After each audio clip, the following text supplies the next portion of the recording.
Oftentimes, there's people in the nutrition community who say that energy balance is way too of a simplistic view of our physiology, of fat loss, right? And the issue is that this message really misses the point. It's not that energy balance is overly simplistic and it doesn't take into account other variables. That's not true at all. Energy balance is simply the overarching principle. Everything else, like your food choices, your hormones, for example, nutrient timing, those things matter, but they actually influence energy balance. They're not something separate from energy balance. What's up, guys? Welcome to the Dr. Joey Munoz Show. I hope you guys are all having a fantastic and wonderful day, and I really appreciate you guys taking time to tune in to today's episode. Today's episode is going to be an absolute banger. We're going to be talking about nutrition for fat loss, but in particular, the nutritional hierarchy for fat loss. So we're going to be talking about a ton of different variables that are important for fat loss, but we're going to be talking about them in terms of degree of importance, right? What are some of the most important things you should focus on? And then what are other additional variables that are still important, but perhaps not as important? This episode is going to be very nuanced, and it's going to give a very nuanced perspective to different variables like energy intake, food choices, nutrient timing, and all of that stuff. So if you've ever been confused about nutrition for fat loss and thought about it as like calories in versus calories out, or food choices, or nutrient timing, this episode should help put everything together for you and understand how all of these variables are actually very much related and they influence each other, and they're not necessarily mutually exclusive where they like exist in a vacuum and don't interact whatsoever. Okay? So let's go ahead and jump right into it. Of course, we need to start this episode by talking about energy balance. If you guys are frequent listeners, you've probably heard me talk about energy balance a number of times already. But it's because it's the overarching principle that really influences whether you gain or lose weight, right? So energy balance is really the idea of calories in versus calories out. And this is if we think of the nutritional hierarchy as a pyramid where the most important variables are at the bottom, energy balance is the bottom-most layer. It's the most important variable, right? Everything else that influences fat loss does so because it influences energy balance, okay? So how many calories you consume versus how many calories you expend. And oftentimes there's people in like the nutrition community and doctors or whatever who say that energy balance is way too of a simplistic view of our physiology, of fat loss, right? It can't be as simple as calories in, calories out. It's way too simplistic. There's a ton of other variables that are more important. And the issue is that this message really misses the point.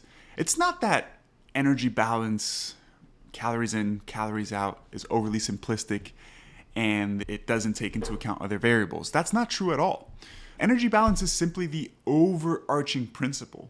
Everything else, like your food choices, your hormones, for example, nutrient timing, when you eat throughout the day, those things matter, but they actually influence energy balance. They're not something separate from energy balance.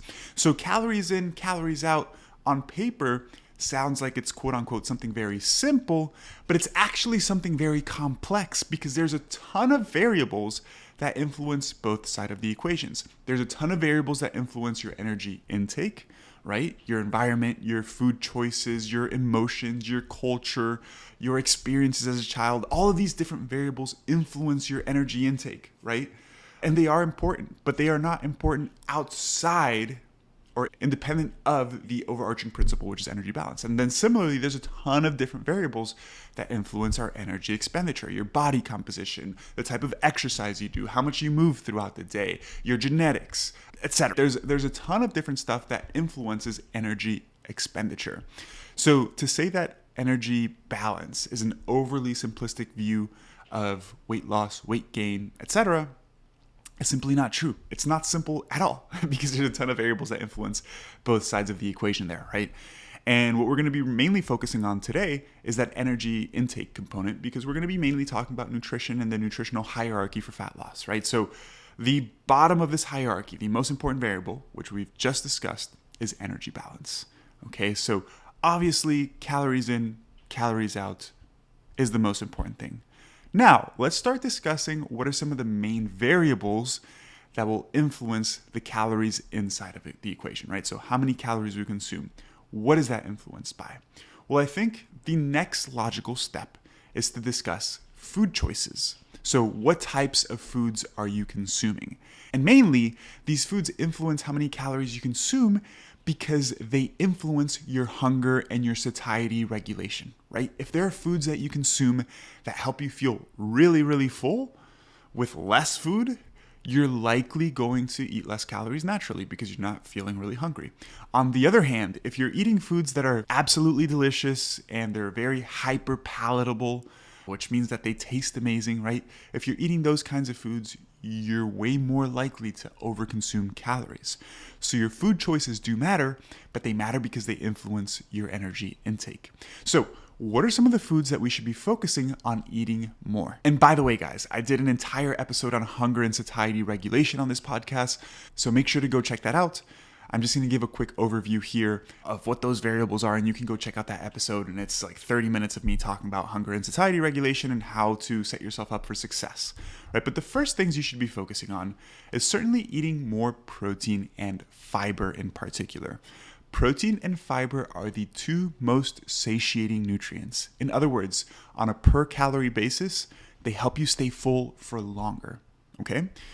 So some of my favorite high protein, high fiber foods, if we start with protein, any sort of lean protein source like lean ground beef, sirloin steak, chicken breast, fish, shellfish, whatever it is. Lean protein sources are going to be amazing in terms of hunger and satiety regulation. You then have Greek yogurt, mozzarella cheese, any low-fat cheese is going to be really good. Protein powder, all of these foods are going to be pretty high sources of protein. And on the satiety index, in terms of how full they help you feel, they're going to be pretty good choices. For fiber, fruits, vegetables, whole grains, right? Legumes, people don't understand how high in protein legumes are, like beans, right? Lentils, chickpeas, those kinds of foods are really high in fiber, and a combination of high protein and high fiber is really setting yourself up for success when it comes to hunger and satiety regulation. So it's likely going to result in you lowering your caloric intake. Now, aside from protein and fiber, it's really important to try to consume as many whole foods as possible in your diet, right? And this comes to the idea of like whole foods versus processed foods. I'm not against processed foods at all. If you guys have been following me for a while, you know that I have processed foods pretty much on a daily basis. But you want the bulk of your diet, the majority of your diet, to come from whole foods. Why?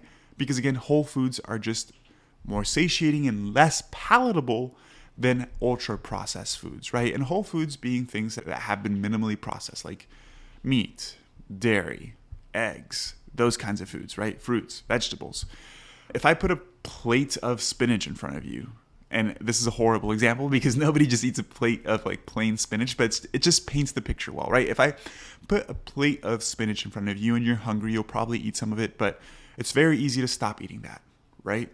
Whereas if I put a plate full of potato chips, maybe Cheetos or maybe Cheez-Its or ice cream, these foods are what we call hyper palatable. In other words, they're like super tasty, right? Even if you're full, it's really hard to stop eating those foods, right? So we have energy balance, and then one step further is food choices. Focusing on mainly protein and fiber and whole foods is really going to set you up for success when it comes to regulating your hunger and satiety, and ideally minimizing the amount of highly processed or even ultra processed foods that you consume is going to be very, very useful to help you lose weight because, again, you're influencing your caloric intake by developing some of these behaviors. Now, if we go one step further, we have nutrient timing related behaviors, right? So we started with energy balance, then we talk about specific food choices. Now we're going to talk a little bit about nutrient timing because nutrient timing can influence your food choices, and it can also influence energy balance by influencing how many calories you consume. Okay, so we're just going up the hierarchy of importance here. So when it comes to nutrient timing, it can be important. It can definitely play a role in terms of your success with weight loss. It can play a role in terms of making weight loss feel easier. Are you tired of spending countless hours grocery shopping, cooking, and preparing your meals? I get it. Time is precious, and that's where Icon Meals comes into play.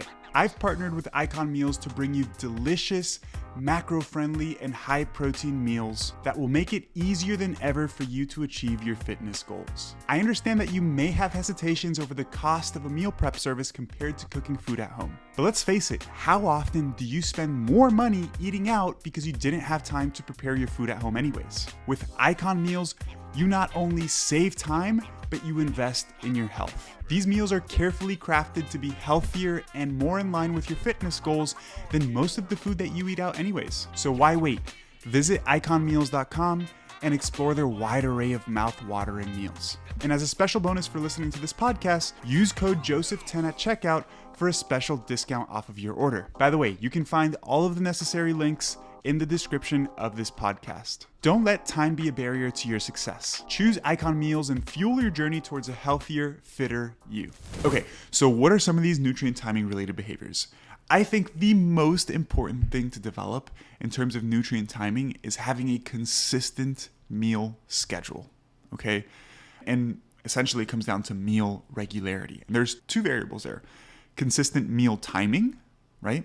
Which means that you have your, whether it's breakfast, lunch, and dinner, whether it's 4 meals, whether it's 2 meals, however many meals you have throughout your day, having that at consistent times and having a consistent number of meals every day, okay?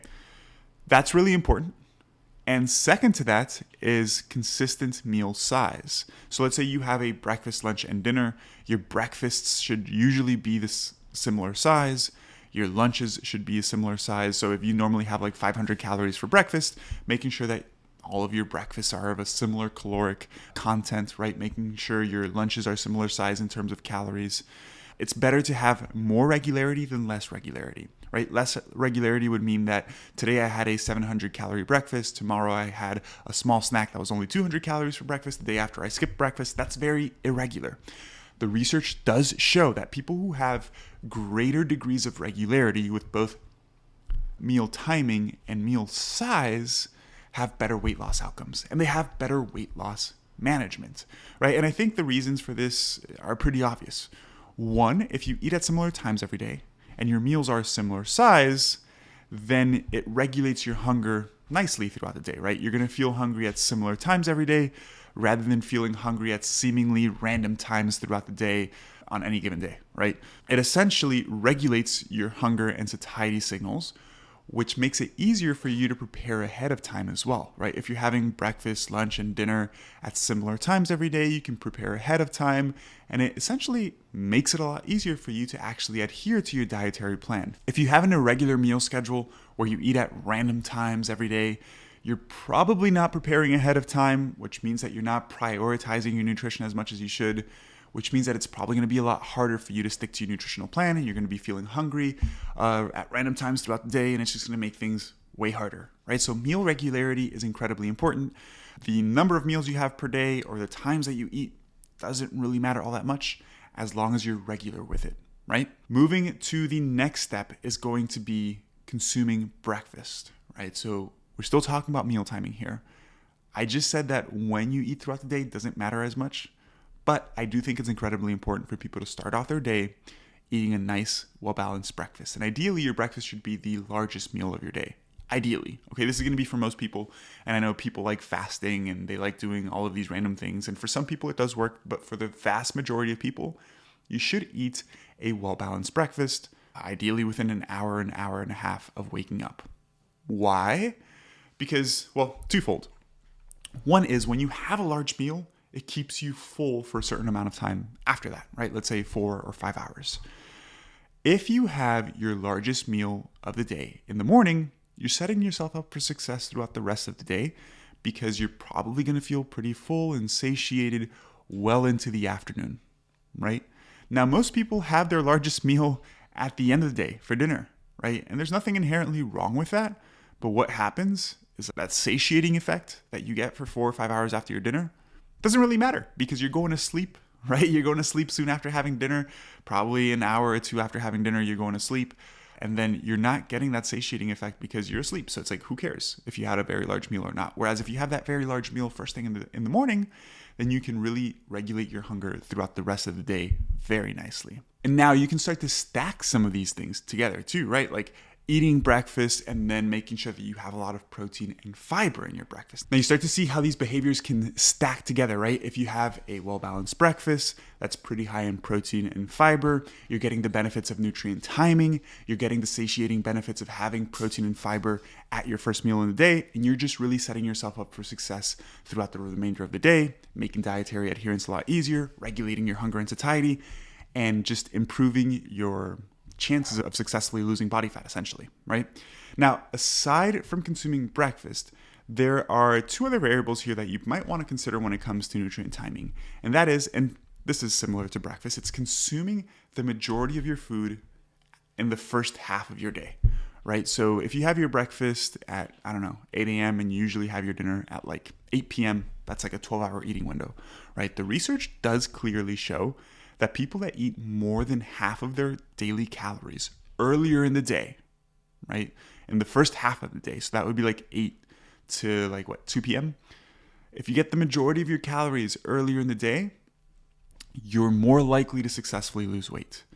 And actually, I forgot to touch on another important variable with the breakfast thing, and it goes hand in hand with this variable. It's the fact that if you eat more food earlier in the day, you probably feel more energized throughout the day. You probably inherently move more throughout the day, which can increase your energy expenditure, right? Remember, energy balance is not just about how many calories you consume, but it's also about how many calories your body burns.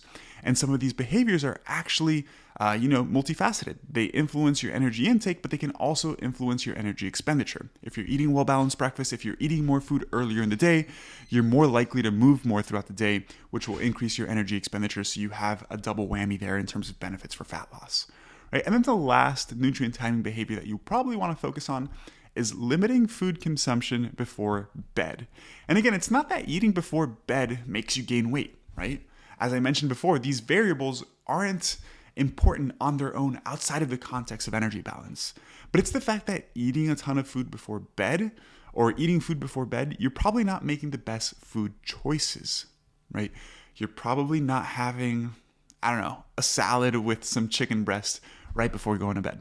That's probably not what you eat before bed, right? You're likely snacking on stuff like chocolate or cereal or just foods that are very calorically dense, ultra-processed foods that don't necessarily help you get any closer to your goals, right? So I do think one very important nutrient timing behavior to focus on is to reduce the amount of food that you consume before going to bed, right? I know it's harder.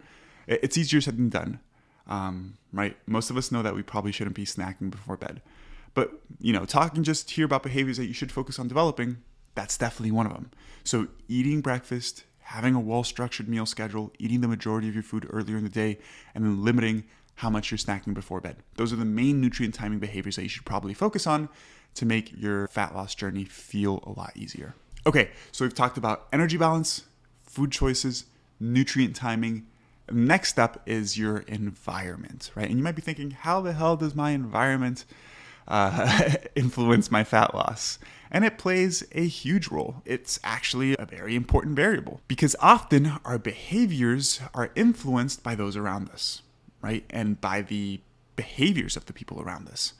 So first and foremost, it's incredibly important to have supportive friends and family, right?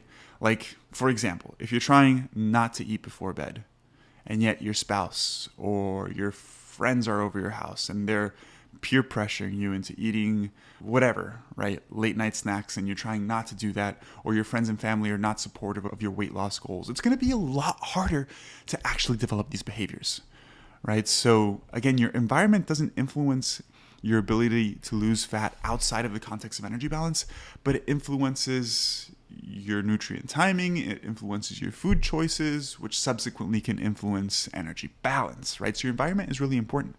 It's really important to have supportive friends and family.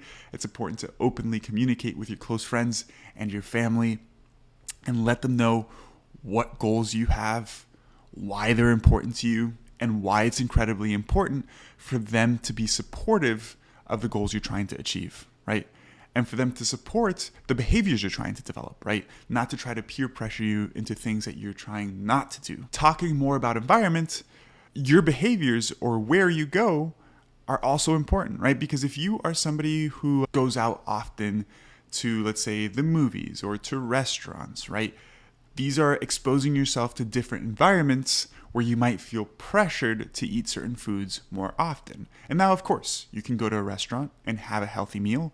You can go to the movies and opt out of having popcorn or a hot dog or soda.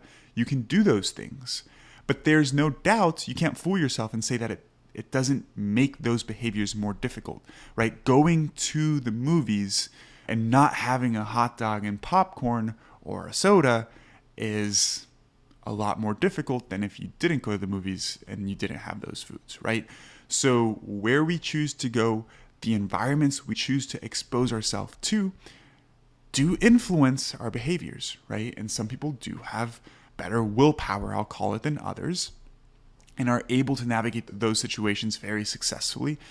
But for some individuals, those situations make it more difficult to adhere to your dietary plan, right? And I'm not here telling you to do stuff or not to do stuff. I'm not here telling you don't go to the movies with your wife or your husband, don't have popcorn. I'm not telling you not to go out to restaurants to eat. I'm simply trying to bring to light the fact that those types of behaviors can influence your food choices and can make it more difficult for you to adhere to your overall dietary plan, right?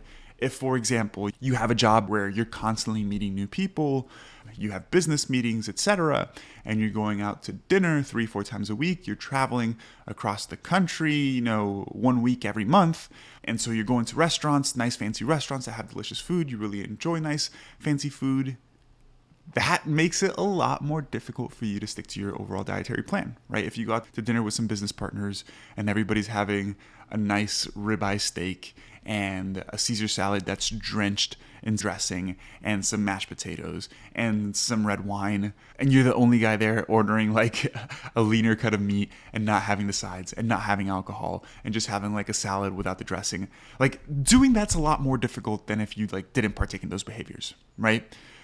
And again, it's not telling you not to do those things. I'm simply trying to get you to think about how your environment may or may not be sabotaging your weight loss attempts, right?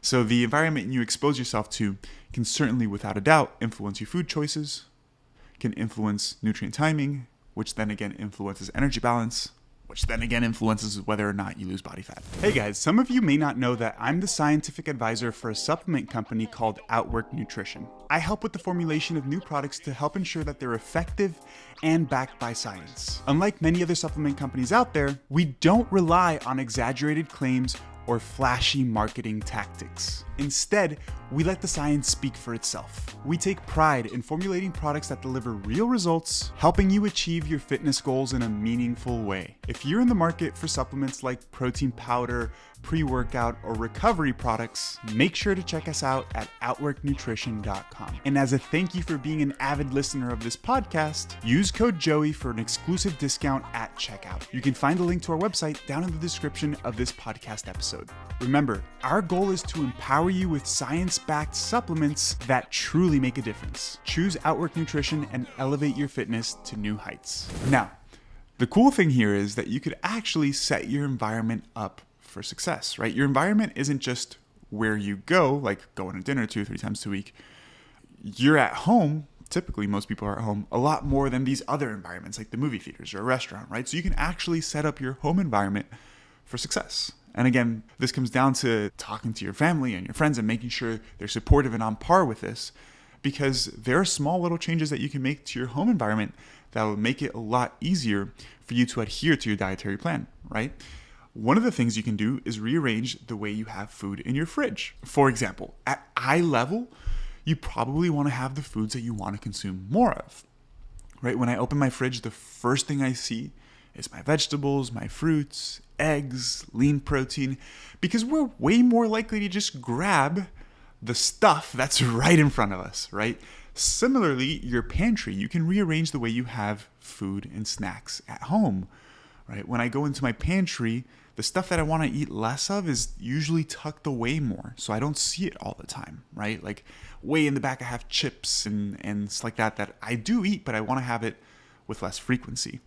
And the things that I want to eat more of, I usually put them in the first places that I see. So you can rearrange the way you organize food in your house. So like in my kitchen, on my countertops, I always have fruit. I have bananas right there in the corner. I have foods that I want to eat more of in easily visible and easily accessible places, and foods that I want to eat less of in places that I don't see all the time, right? Because if I don't see it throughout the day, then I'm way less likely to eat those foods. Aside from that, you can meal prep.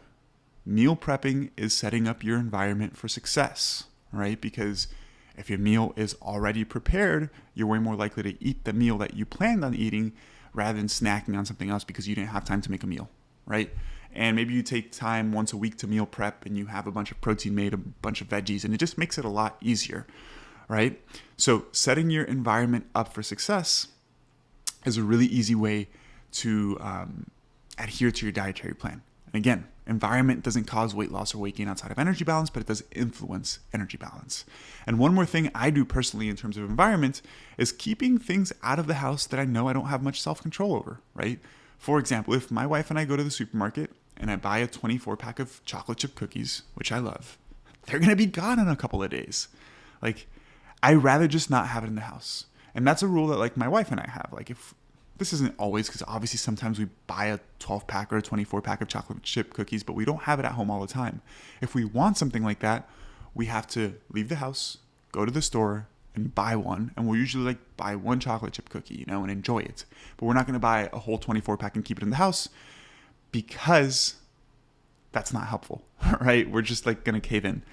And so that's pretty much essentially the way we set up our environment for success. Now, aside from environment, if we go one step up, now we can start talking about very niche things like supplements, okay? So supplements for fat loss are the last thing I would recommend somebody to focus on, right? Focus on calories first, then focus on food choices, then focus on nutrient timing, then focus on your environment, or focus on all of these things simultaneously because they all influence each other. And then maybe you think about supplements, but supplements don't really even help all that much, right? So things like caffeine, green tea extract, I think yohimbine's another popular one. There's a ton of these like different fat loss supplements. And all they do is either slightly, very slightly increase your energy expenditure. So they help you burn slightly more calories, or they can help you slightly regulate your hunger and appetite, right? So they can suppress your hunger. But again, I say very, very, very, very slightly because they have maybe like, I don't know, a 1% benefit relative to everything else that we've talked about in this episode so far. So supplements are like the last thing I would ever tell somebody to focus on when it comes to fat loss. And it's so funny because a lot of people, when they first start trying to lose fat, the first thing they think about is like, oh, what fat loss supplement should I take? What fat loss pill should I take? And I've fallen guilty to this too. Like when I was in college and I wasn't overweight by any means, but I was trying to get a little bit leaner, have a six-pack. The first thing I thought about was like, what fat burners should I take? And I didn't really know much about nutrition and all that stuff and all of this nuance that I'm sharing with you guys here today. So I thought that the fat burner was the magic pill. And it wasn't. It really doesn't have much of an effect at all. It may have more of a placebo effect than it actually does an actual effect. And that's not negating or discrediting the benefits of a placebo pill, because placebo is very beneficial for some people. But nonetheless, it's just not that important. It just is not, like if you take a fat burner or a fat loss supplement and you don't focus on any of the other stuff that I've mentioned here so far, it's not going to have any effect, right? So you need to focus on overall caloric intake first. Then you need to focus on your food choices because they influence your caloric intake. Then you want to focus on nutrient timing, developing those behaviors that we talked about. Then you want to think about your environment and setting yourself up for success, right? And then supplements, literally the last thing you should focus on, if at all. Because if you get all of these other things in place, you really don't need the supplements at all. Like nobody really needs supplements. The only place I might say that these fat loss supplements may be a bit of importance or significance is in people who are like trying to compete in bodybuilding. They're already super, super, super lean. They're trying to get to like 6% body fat. They literally have veins popping on their abs. And this fat loss pill might help them regulate their hunger a little bit better, might help them burn a couple more calories. But aside from that, Supplements are really, for the most part, a waste of time and money for most people. Now, that is pretty much the hierarchy of importance when it comes to nutrition specifically, right? I might do another full episode in the future talking about the energy expenditure side of things, the hierarchy of importance for energy expenditure, talking about exercise and all of that. But just to quickly touch on it, exercise is incredibly important, right? I've talked about a whole host of nutrition-related stuff here in this episode. But if you don't simultaneously work on increasing your physical activity, it's still going to be really, really hard to lose fat, even if you develop all these things, because you're very physically inactive. So if you're very physically inactive, your energy expenditure is really low. And in order to lose fat, you have to cut your calories really low because you're not burning that many calories. And it doesn't matter how much you focus on these behaviors that I mentioned and food choices and all that stuff. If your calories are really, really low, you're gonna experience hunger all of the time. And it's gonna be really hard to actually lose body fat because the lower your calories are, the more difficult dietary adherence becomes, right? So the goal really is, on the energy intake side of things, is to develop all of these things that we've talked about here in this episode because it makes regulating your energy intake easier. But then you also have to simultaneously develop physical activity related behaviors, right? Ideally, you have a step goal. You walk a certain amount every day. Ideally, you incorporate more movement and more standing instead of sitting in your day. Ideally, you're purposefully doing resistance training at least 2 or 3 times a week, at the very least, right? The more, the better. Ideally, you're doing some sort of structured cardio maybe once or twice a week. And if you develop those physical activity behaviors while also developing these nutrition-related behaviors, then you're really setting yourself up for success when it comes to fat loss, right? And these are all of the kinds of things that I really help my clients develop, right? I've taken clients who don't really know much about nutrition with a very simple habits-based approach and help them develop all these small habits that I'm talking about here and seen them successfully lose 40, 50, 60 pounds over the course of 6 months to even a year, right? It takes a long time to actually achieve a significant amount of weight loss, but a year in the grand scheme of things isn't really a long period of time, right? And when I coach clients, and this is the recommendation that I urge you to take as well, I take a very, what I would call a small habits approach, right? Where every week or every other week, we try developing a small habit. So right off the bat, I have my clients learn how to track their calories because as we talked about, energy balance is the most important variable, right? But then on top of that, we start developing small behaviors. So week 1, it might be, hey, let's just identify what a regular meal schedule is for you and what fits your overall lifestyle. How many meals do you want to have per day? Let's identify that, but let's try to keep that as regular as possible. And start off your day with a nice balanced breakfast, right? After that, we might start focusing on adding a little bit more protein and fiber to their diet, right? After that, we might start focusing on how to modify their environment, how to modify their home environment to set themselves up more for success. At the same time, we might be developing a certain step goal, so movement, and slowly increasing that step goal on a weekly basis. Simultaneously, we're developing improvements in body composition through resistance training, so helping my clients build muscle by having a well-structured program that is designed for building muscle, right? Starting training 3 days per week and then ideally bumping that up to 4 or 5 times per week if their schedule allows. And that very small habits approach is a very sustainable way to develop these things rather than trying to do them all at once, and essentially is the best way to set yourself up for long-term weight loss success and health improvement and weight loss management, right? Maintenance, I should say, because the goal isn't just to lose weight, the goal is to maintain that weight loss. And unless you work on developing these behaviors, you're never really going to maintain weight loss long-term. By the way, guys, I work with a number of clients on these things. The main thing I do professionally is I coach people with nutrition and training to help them lose fat, build muscle, and improve their overall health and improve their overall body composition, improve confidence, help you feel better, right? So if by any chance any of you guys are interested in working with me one-on-one for coaching, feel free to send me an email. Okay, my email is joseph@biolayne.com. That's BIOLAYNE.com. And you can submit an inquiry, right? I'd love to get to know some of you guys a little bit better, discuss what your goals are, and see if we're a good fit to work together.